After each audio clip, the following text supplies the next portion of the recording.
The New York Jets continued training camp today, but there's a twist. The crosstown rival New York Giants were in Florham Park for Gang Green's first joint practice of the year. Who were the winners? Who were the losers of today's practice? We'll talk about that and much more all coming up here on a Tuesday edition of NY Flight Jets Talk, baby. Let's go! Jets, Jets, let's go. Jets wide receiver Wesley Walker. Wesley, how you doing today? ESPN writer Mr. Rich Cimini, Jets reporter for The Athletic Mr. Zach Rosenblatt, Hall of Famer and Jets legend Mr. Marty Lyons. Your host, Connor Law. What is going on, New York Jet fans? Hello, everyone, and welcome back into another edition of NY Flight Jets Talk, coming to you guys live right here on this Tuesday evening, August 12th, 2025. Make sure you smash that like button and hit subscribe on your way into the building. It is completely free, and it helps us grow significantly right here on the show. We're under 70 subs away from 2,000 subscribers. Let's hit that goal, baby, before Saturday's preseason game against the New York Giants. So please, please, please continue to hit the like button, continue to hit subscribe, because it is completely free and it helps the channel grow significantly. I'm Connor Long right here with you guys on NY Flight Jets Talk. Make sure you throw all your questions, comments, thoughts in the chat. We will get to those. You guys can call into the show with the pinned comment at the top of the chat. We will get to your questions. We will get to your comments. We will get to your thoughts. Load those up in the chat, and we will certainly get to your calls. Like I said, smash the like button, hit subscribe. That is the free way to help grow the show. But the paid way to help support us helps us grow significantly as well, and it gives you an opportunity to win some pretty cool prizes. Every $2 super chat or gifted membership you throw in the chat gives you an opportunity to win a Lavernius Coles, Wayne Corbett, Santana Moss signed photo, a Don Maynard signed photo, an Al Toon signed photo, a free item from our merch store, a channel emoji, and most importantly, a Sauce Gardner signed picture that will come in a frame. So please, please, please, everyone, get all your super chats, get all your memberships in, because they go a long way to helping grow this platform. And they also give you an opportunity to win some super cool prizes. And that membership raffle, folks, just 3 days away. So make sure you get in on it. I appreciate all your support as always. It's Connor Long right here with you guys on NY Flight Jets Talk. Jets, Giants, baby. First joint practice of the year. The Jets will have another joint practice against the Giants tomorrow, but tomorrow's practice in East Rutherford at the Giants facility, the Quest Diagnostics Training Center right across the street from MetLife Stadium. So, first joint practice of the year for Gang Green in the books. A lot of things I want to dive into, a lot of interesting takeaways, and for me, that starts at the quarterback position. We knew today was going to be a tough matchup for Justin Fields when it comes to the pass rush. He'd be going against, you look at the Giants defensive line, and on paper, in my opinion, it is the best in all of football, arguably the best in all of football, and certainly one of the top units in the league. You have Brian Burns, you have Kayvon Thibodeau, you have Dexter Lawrence on the inside, and obviously number 2 overall pick in this year's draft, Abdul Carter, among the guys that you fear on the interior and exterior of that defensive line. Fields got off to a hot start today. He started off 5 of 5, it was, in team drills today. Then he began to cool down, threw a couple interceptions, took a couple sacks from Brian Burns. The offensive line overall today held their own at the start, and then, again, similar pattern of Fields. Things began to cool off towards the end. They began to struggle against one of the best pass rushes in the league. This is a great test for the offensive line, and I think it's great reps for this offensive line, that in an opportunity in a joint practice setting, an opportunity to go up against the best of the best in this league is a great task, a great test for this young offensive line. When you look at the assets the Jets have poured into it, first-round pick Armand Membou, this year's first-round pick. Membou is on the left side of the line. Olu Fashanu, last year's first-round pick. Elijah Vera Tucker, former first-round pick on the inside. Joe Tippmann, your center, a very high second-round pick. And then last year, free agent addition, John Simpson slides in at the left guard spot. So the offensive line they're still young. They're still ascending, especially when you look at guys like Membou and Fashanu, hoping that they're the bookend tackles of this line. you're happy to see them go out and get valuable reps against one of the best pass rushes, one of the best overall defensive line units in the league today. So overall for Justin Fields, for the offensive front, they got off to a hot start and began to cool down. I'm not concerned with the offensive line. They played very, very well against a Packers team that has some stout pass rushers, whether it's three-time Pro Bowler, I believe it is, Kenny Clark. You have Luke Van Ness, who was a first-round pick just a few years ago. So the Jets held their own, especially the offensive line, held their own against Green Bay last Saturday. I have no concerns with the offensive line. This is supposed to be one of the strong suits of the team, given how many assets they've dumped in and allocated towards building this line, towards building this wall, essentially, in front of Justin Fields. So the offensive line cooled down at the end of the day. When you're going against an elite pass rush like the Giants have, you expect that to occur. So no concerns for me regarding the Jets' offensive line. Armand Membu in particular got burned by Brian Burns multiple times. No pun intended there.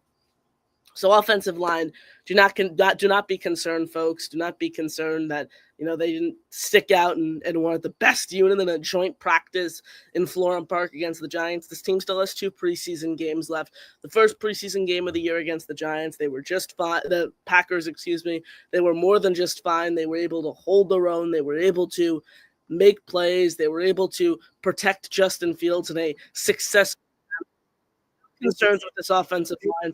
Man, you guys should certainly not be concerned with this offensive line just based on one joint practice and the reports that we're getting coming out of it. Justin Fields, this has been the story for him all training camp long. Wishy-washy, inconsistent. He either starts practice on a positive tone and then begins to cool down a little bit, or vice versa. So today, Justin Fields started off very, very hot and then ultimately cooled down. Progress took a step back. Wasn't making the big plays like he was to open practice. Consistency dropped off. Wasn't getting the ball out quick enough towards the end. So, again, do not be concerned here, folks. It's a joint practice. Cool our tempers.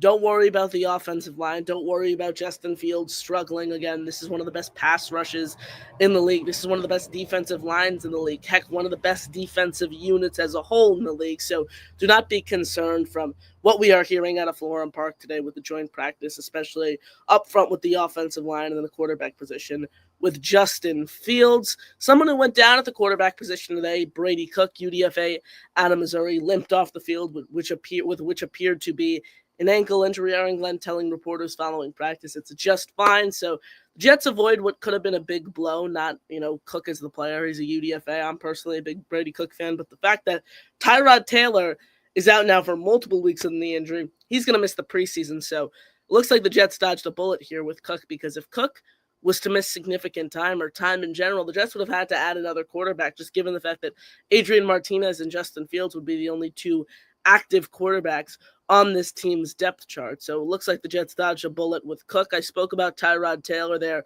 Multiple weeks he's expected to be out with this knee injury. Let's hear from head coach Aaron Glenn earlier today, who spoke with reporters about several key injury updates all you New York Jet fans should be aware of. Let's take a listen here, folks. On the injury front, we had about 5 guys of note that I want to make sure I talk about. First is Byron Coward.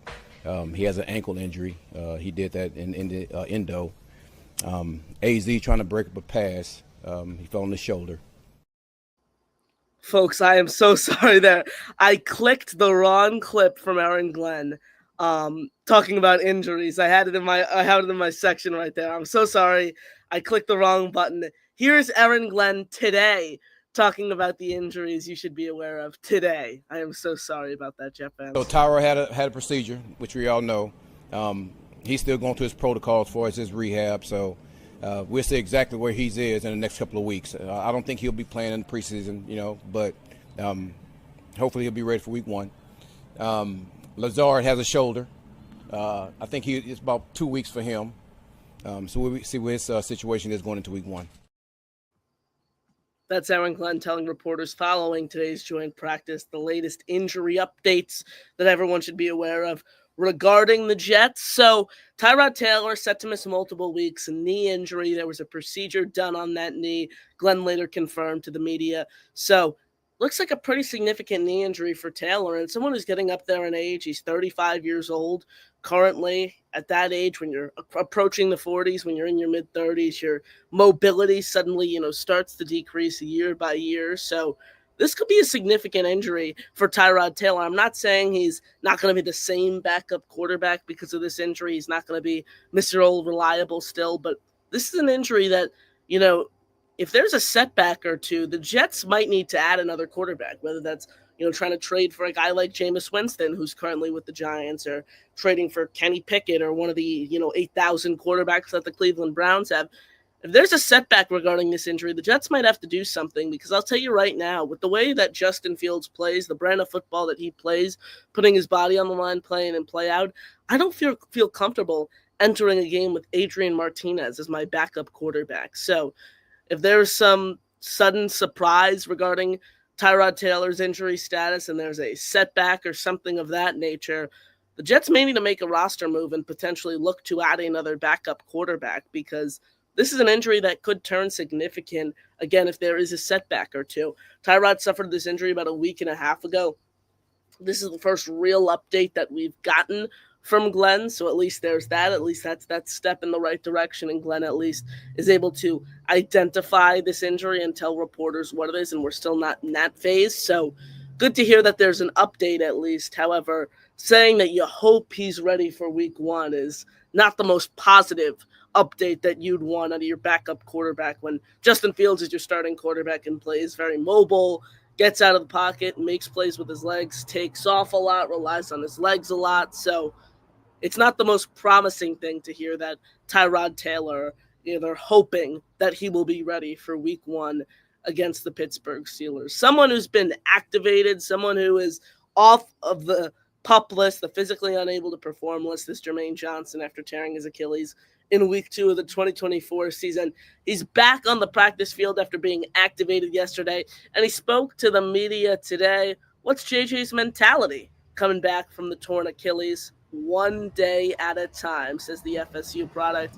Here's Jermaine Johnson talking to reporters following the joint practice. And I just couldn't be out there, and there's nothing I can do about it. So that was probably the hardest thing, but just understanding that I like to use this metaphor.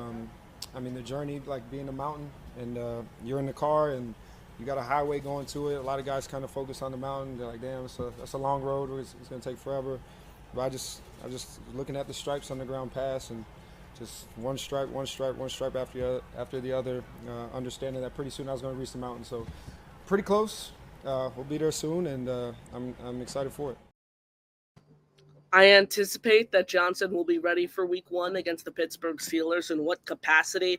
I don't think a significant one. I don't think this is someone we see play 80% of the snaps week one against the Steelers. This is someone I think the Jets are slowly but steadily are going to ease back into the defensive game plan. And I think that's the Jets' plan for Johnson here as he continues to recover from this torn Achilles, suffered less than 1 year ago. JJ, if you follow him on Twitter, if you've followed him on social media, you know that he's a huge fan of the Aaron Glenn hire, despite not being in the building for much of the offseason due to the Achilles injury. It dates all the way back, baby, to the 2022 Senior Bowl, where JJ knew he'd be a fit with Coach Glenn. Why is that? Here he is. The Senior Bowl. He liked me a lot there, and he wasted no time when he got here letting me know how excited he is to coach me and how much he expects from me. And I was just as excited letting him know that those standards will be met or exceeded, so I'm excited. There he is, baby. You hope he's able to fit into this rotation, because in Steve Wilks and Aaron Glenn and their defensive scheme, their defensive principles, there's a lot of responsibility on the edge rusher position compared to the interior of the line and the run-stuffing unit to create havoc on the interior. So Will McDonald, you have him on the outside. After that, you're looking at a bunch of unestablished NFL talent. Jermaine Johnson wants to come back. We all know he wants to play quick, and he wants to get back on the field as quick as humanly possible. But I do think the Jets are going to take their time. They've made it clear. Aaron Glenn has made that clear to reporters. So I expect the Jets to take this rehab process slow, where they're not rushing Johnson and another setback is created or something of that nature. So I expect the Jets to kind of ease Johnson back into this system and take their time with his rehab progress and as he recovers, as he continues, to recover from this torn Achilles injury. Thank you all for tuning in right here on NY Flight Jets Talk. Make sure you smash the like button and hit subscribe on your way to the building. It's completely free and it helps us grow significantly here on the show. A couple more takeaways I want to get into for today before we open it up kind of to you guys in the chat. For the rest of the show, I appreciate your support as always right here on this Tuesday evening. Mason Taylor, baby, back from a high ankle sprain, and he more than made his presence felt today. Multiple big grabs for him. Was looking at that, looking like that number 2 option for Justin Fields behind Garrett Wilson, which he truly needs to emerge as. If you think about it, this group, this pass catching group, whether it's the wide receiver position, the tight end position for the Jets, lacks established talent, lacks proven production, and Mason Taylor, the second-round rookie, now has a prime opportunity to step in and make an impact as a blocker, because that's a facet of his game that Aaron Glenn has spoken a lot about, but also as a pass catcher, and we saw that today. Multiple big grabs coming up clutch. Looked like there was no sign of a lingering ankle injury. He suffered a high ankle sprain as well, too, which is no minor injury. A high ankle sprain is something that we do see some unathletic players be hindered from for a few weeks, a few months even, following that injury. So to see that Mason Taylor is back on the field just a couple weeks later and making plays in the capacity that he did today, it is certainly a promising sign for his future in New York. So I wanted to give Mason Taylor a shout out there. And another player who stuck out at the tight end position today, as I hate to say it, Long Island's very own Jeremy Ruckert, baby. Fields and Ruckert connected on a touchdown pass today, like the good old Ohio State days. So shout out to Jeremy Ruckert. He, in my opinion, is fighting for a roster spot on this team. His roster spot isn't secured, but he made a nice grab today in the end zone. So good for him. I'm rooting for him. If you're in the green and white, I am rooting for you no matter what I've said about you, no matter how I've evaluated your past. I'm rooting for Jeremy Ruckert. I'm rooting for Michael Clemens. I'm rooting for those guys because they're wearing a Jets jersey and they're wearing the green and white. So nice day for Jeremy Ruckert. Good to see him get into the end zone and connect with his college quarterback, Justin Fields. Again, thank you all for tuning in here on NY Flight Jets Talk. Smash the like button, hit subscribe. Connor Long here with you guys on the show. Questions, comments, thoughts, throw all those in the chat. Call into the show with the pin comment. Make sure you guys get into our membership raffle. Every $2 super chat or gifted membership gives you an opportunity to win a Wayne Corbett, Lavernius Coles, Santana Moss signed photo, a Don Maynard signed photo, an Altoon signed photo, a free item from the merch store channel emoji, and of course a Sauce Gardner signed picture, which will come in a frame. So please, please, please load up your questions, load up your comments, load up your thoughts, super chats, memberships. I'm Connor Long right here with you guys on NY Flight Jets Talk. Quicker show today, so we'll get to a few of your comments and we will wrap up, and then we will be back tomorrow. I know it's a different start time, a unique start time, 7 p.m. these past few days. I've had family plans, folks, so unfortunately I've had to start the shows at different times. I don't know what time the show will be tomorrow. It might be a late night show, so stay tuned for that. As always, Nick T tuning in. Nick T, shout out to you. This is great stuff, Connor, as usual. Nick, thanks so much, man. I appreciate the kind words. I appreciate your support right here on the show. And I got Jets commute. PD's in the building. Says Connor, it was good to see some of the Jets back on the field. Q, Mason, JJ, Mason Taylor made some nice plays like I spoke about earlier. PD, everyone, by the way, go subscribe to PD. He does great work every single morning. The Twitter spaces, they're streamed on YouTube as well. So subscribe and follow to PD. He does great stuff. Quentin Williams back from a calf injury. Great to see him back on the field, like you said. Mason Taylor, he's back and showed no signs whatsoever of a lingering injury or lingering issue there. And then Jermaine Johnson, obviously, not practicing in full capacity, but it's great to just see him walking around one Jets drive and knowing that he's good to go and he's all buckled up for the 2025 season. Xavier Gipson was also back out on the field today. We saw a bunch of different Jet players back out on the field in Florham Park today, so that's always a positive sign to see. Astrals Off the Chain is in the building. Shout out to you. Shout out to all you guys tuning in right here on the show. Again, smash the like button, hit subscribe. I'm Connor Long here with you guys on NY Flight Jets Talk. Like I said, just a quick 20-minute show here. Wanted to recap the biggest winners and losers from today's practice. We'll be back tomorrow, so shout out to all you guys. I appreciate the support. Road to 2,000 subs, so hit subscribe, hit the like button. I appreciate your support as always. Again, back tomorrow should be a later night show, I anticipate, so stay tuned for that, folks. I appreciate your support as always right here on the show, right here on NY Flight Jets Talk. I'm Connor Long, signing off. Have a great evening, everyone, and as always, JTS, baby. Jets, Jets, Jets. Peace out, folks.